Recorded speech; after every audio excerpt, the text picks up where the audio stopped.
इस सभी का स्वागत है मेरे चैनल पे। और मैं आज बात करने आया हूँ झारखंड पुलिस 2015 का जो वैकेंसी था 4/2015 उसके बारे में, क्योंकि वो काफ़ी पेचीदा मैटर हो गया है। उसमें सरकार की लापरवाही के कारण बहुत बच्चे बाहर हो गए हैं। और जितना सीट पे वैकेंसी निकाला गया था उसका लगभग 50% सीट खाली रह गया है।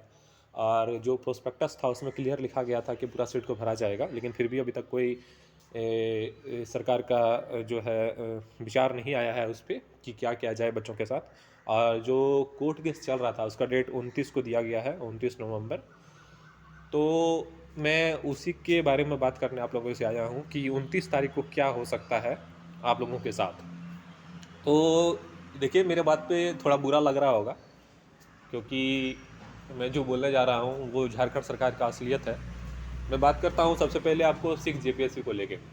सिक्स जेपीएससी में आपका जो प्रोस्पेक्टस निकला था आयोग की तरफ से, उसमें से क्लियर बोला गया था कि जो है हिंदी और इंग्लिश का जो है क्वालिफाइंग पेपर होगा। और बाद में उसको क्या किया गया, मेरिट में जोड़ दिया गया, जो काफ़ी उलटफेर हो गया रिजल्ट में। क्योंकि आप समझ सकते हैं, क्वालिफाइंग पेपर बहुत ऐसे लड़के हैं और अधिकतर तेज़ लड़के ही हैं जो सिर्फ उतना ही क्वेश्चन बनाते हैं जितना में वो पास हो जाए। और मैं ये श्योर कर सकता हूँ कि इसमें रिजल्ट में पक्का गड़बड़ी हुई है, क्योंकि तेज़ लड़के ही को अनुमान होता है और वो ब्रिलियंट होते हैं और अपने आप को परख लेते हैं कि इतना ही क्वेश्चन बनाऊंगा तो मैं इसमें पास हो जाऊंगा। और इससे होता है कि मेरिट में इधर उधर हो गया बहुत कुछ। और इसके बाद कोर्ट केस हुआ कि ये गलत है, प्रोस्पेक्टस में जबकि लिखा हुआ था वो कि क्वालिफाइंग है। हाई कोर्ट ने जजमेंट दिया कि इसको रद्द करते हुए फ्रेश मेरिट लिस्ट निकाला जाए। उसके बाद आप देखिए होता क्या है, यहाँ की सरकार क्या की, सरकार जो युवा क्वालिफाइंग पेपर को जोड़ कर मेरिट बना था जो गलत था उसको ट्रेनिंग करा रही है। और हाई कोर्ट 2-3 बार बोल चुका है कि आप इसको रद्द कीजिए। तो साफ तौर पे मैं यही कहना चाहूँगा कि ये स्टूडेंट छात्रों झारखंड की जनता को बरगलाने का सिर्फ काम होता है। हाई कोर्ट और सुप्रीम कोर्ट क्या काम करती है ये आप समझ ही सकते हैं मेरे बात से। सरकार के नीचे सब कुछ है भाई, इतना जान लीजिए आप लोग। सरकार जो चाहेगी वही हाई कोर्ट बोलेगी, वही करेगी। हाई कोर्ट ने कहा तो हाई कोर्ट ऐसा थोड़े ना है कि अगर उसका बात नहीं माना तो हाई कोर्ट शांत हो गई, या उसको हाई कोर्ट को पता नहीं है कि क्या हो रहा है वहाँ पे। तो आप लोगों को क्या लगता है सिक्स जेपीएससी कैंसिल हो जाएगा? जो लड़के ट्रेनिंग में गए हैं वो नौकरी से हाथ धो बैठेंगे? ऐसा कभी नहीं होगा। यहाँ झारखंड में यही है कि जो हो गया सो हो गया, सो अब जैसे भी हो जाए। क्लियर यही है कि सिक्स जेपीएससी में जो मेरिट निकला था अब वही रह गए।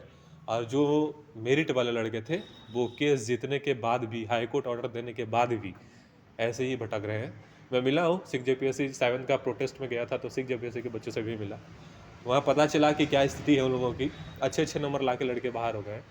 जो मेरिट चेंज होने के बाद कंफर्म है कि उन लोगों का सिलेक्शन हो जाएगा अगर क्वालिफाइंग पेपर को हटा दिया जाए तो। अब फिर भी अगर वे लोग बाहर हैं तो आप समझ सकते हैं कि क्या स्थिति है झारखंड का और यहाँ की सरकार का। और रही बात हाईकोर्ट का, तो 29 नवंबर को जो जजमेंट आने वाला है, मैं क्लियर बोल देता हूँ कि इसमें तो श्योर है कि जो है डेट बढ़ाया जाएगा कि फिर से 2 महीना का डेट बढ़ा दिया। उसके बाद आप बच्चे लोग कितना इंतज़ार कीजिएगा, आप कितना केस लड़ सकते हैं घर के पैसों से, पिताजी के पैसे से कितना केस लड़िएगा। तो अब बात रही कि करना क्या है, तो मैं सीधा बात कहूँगा कि सरकार इस मैटर पे कुछ नहीं करने वाली है, क्योंकि सरकार जो जेन्युइन मैटर है उस पर कुछ नहीं कर रही है। और आप लोगों का जेन्युइन है ये सरकार मानते हुए भी कुछ नहीं की, तो आप समझ सकते हैं कि सरकार क्या करेगी नहीं करेगी। और यहाँ का सरकार का कोई वैल्यू नहीं है, बात में कोई दम नहीं है, मुख्यमंत्री वाला बात यहाँ है ही नहीं। तो सीधे तौर पर यही रह गया है कि कोर्ट केस का जजमेंट पे डिपेंड करता है।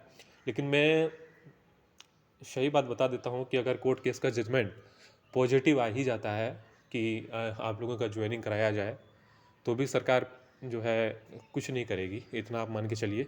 इसके कान पे जू नहीं रेंगने वाला है, क्योंकि ये बहुत अजीब किस्म की सरकार बन गई है झारखंड में, जो युवाओं के हित में नहीं सोच रही, सिर्फ अपने हित में सोचती है। वैसे सभी दल ऐसा ही है। और रही बात अब 29 नवंबर की, तो अगर जजमेंट आ ही जाता है तो मैं क्लियर कर देता हूँ कि यहाँ कुछ नहीं होने वाला भाई। तो अब देखिए क्या होता है, क्योंकि हाई कोर्ट जो है वो कोई भी अगर जजमेंट दे रहा है अभी तक, इसका रिकॉर्ड है, तो वो सरकार मान नहीं रही है। आप देख लीजिए, सिक्स जेपीएससी देख लीजिए, पंचायत सेवक देख लीजिए, हाई स्कूल टीचर देख लीजिए, कुछ भी मान नहीं रही है, कुछ भी नहीं। जितना भी जजमेंट अभी तक आया है कोई भी सरकार मानी नहीं है। तो आप लोगों का भी संभावना है कि नहीं मानेगी। जहाँ तक मुझे लगता है, उसके बाद देखा जाए, बात की बात है कि अब होता क्या है, लेकिन मुझे जहाँ तक लग रहा है कि यही होने वाला है। और बहुत हद तक संभावना है, 90% संभावना ये है कि आप लोगों को डेट को फिर से बढ़ा दिया जाएगा। और ये उन लोगों की साजिश होती है डेट बढ़ाना, क्योंकि जजमेंट भाई एक दिन में 1 घंटे में दिया जा सकता है, क्योंकि सही गलत का परख करने के लिए आपको टाइम उतना नहीं लगता है, जबकि इतना सुनवाई हो चुका है। तो सिर्फ यही स्ट्रेटजी है उन लोगों का कि डेट डेट बढ़ाया जाए, बच्चे अपने स्टेट में आ जाएंगे स्ट्रेस में, और स्ट्रेस में आने के बाद वो लोग अपने खुद छोड़ देंगे, और लास्ट में जजमेंट दे दिया जाएगा कि इस केस को रद्द किया जाता है। फिर बच्चे आवाज़ भी नहीं उठाएंगे, क्योंकि तितर बितर हो चुके होंगे सभी बच्चे। तो वो लोगों का ये सोचा समझा साजिश रहता है। तो बाकी अब देखिए, इंतज़ार कीजिए क्या होता है 29 नवंबर को। बाकी मिलते हैं 29 नवंबर के बाद। आप सभी का धन्यवाद। जो मेरे चैनल पे हैं वो सब्सक्राइब कर लें, बेल आइकन को दबा लें, क्योंकि पुलिस से रिलेटेड, जेपीएससी से रिलेटेड, झारखंड एग्ज़ाम से रिलेटेड, और जितने भी जरूरी जानकारियां हैं जो आपको लेनी चाहिए, वो मैं चैनल पे डालता रहता हूँ। बाकी आपकी मर्ज़ी, आप चाहे तो सब्सक्राइब कर सकते हो। धन्यवाद आप सभी का वीडियो देखने के लिए।